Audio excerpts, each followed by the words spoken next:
davantage pour les soins, voyez-vous.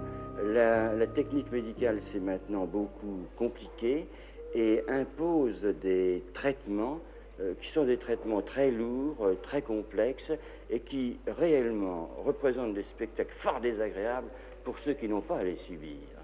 Ce qu'il faudrait, c'est que dans toute la France, il existe des services comme le vôtre, je Oui, suppose. c'est l'objectif à atteindre.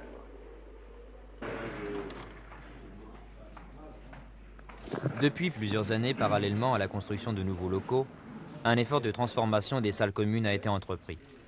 Ainsi, une salle de 40 lits est transformée en chambre de 1 à 4 lits. Seulement, cette transformation entraîne la suppression de 20 lits par salle.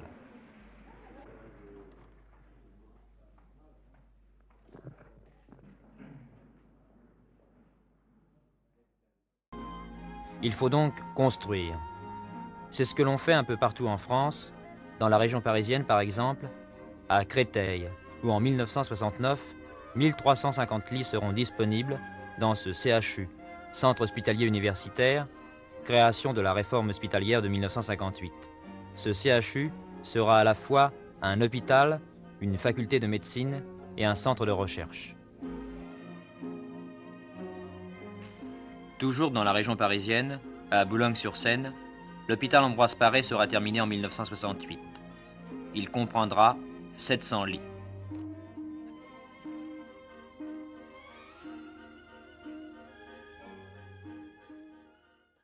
Les centres hospitaliers des grandes villes, on en construit et on en modernise, comme ici à Lille, où le centre hospitalier universitaire comprend 2900 lits en service depuis 1962.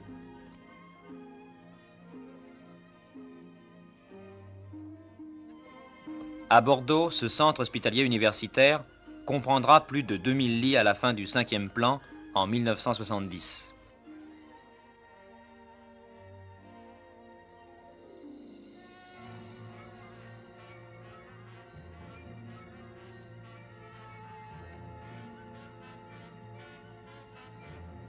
À Poitiers, la capacité du centre hospitalier universitaire passera de 616 lits à 1245 lits dans quelques années.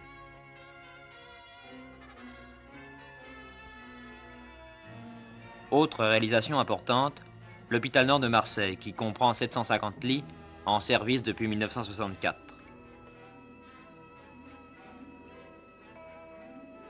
Un circuit fermé de télévision permet aux étudiants de cet hôpital Nord de Marseille de suivre les cours des professeurs.